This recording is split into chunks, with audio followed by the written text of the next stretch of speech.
మానవుడు అన్నాక ఎక్కువగా చేసే పాపాలు వాచిక పాపాలు, అనగా వాక్కుతో చేసే పాపాలు. ఒక్కొక్కప్పుడు మనసు పవిత్రంగా ఉండొచ్చు, శరీరముతో పవిత్ర కర్మలు ఆచరణ చేయవచ్చు.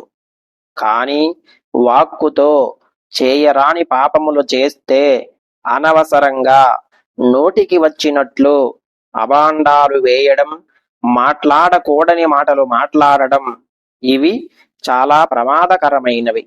వాచిక పాపాలను ప్రత్యేకంగా 3 పాపాలుగా చెప్పారు.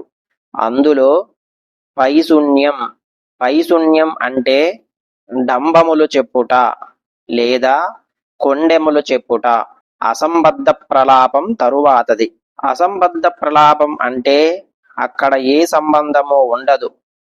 ఉన్న విషయాన్ని పక్కన పెట్టి లేనిపోని వాగుడు వాగటం ఉందే, సమయమునకు సందర్భమునకు సంబంధించకుండా వాగే వాగుడుకు అసంబద్ధ ప్రలాపం అని పేరు. ఆ తరువాతది కఠినంగా పలకడం. ఇది మరింత ప్రమాదకరమైనది. చీటికి మాటికి కొంతమంది క్రూరంగానే మాట్లాడుతూ ఉంటారు, అవతల వారిని తిడుతూ ఉంటారు. ఇంకొకటి అనృతం. 4వది అనృతం అంటే అసత్యమాడటం.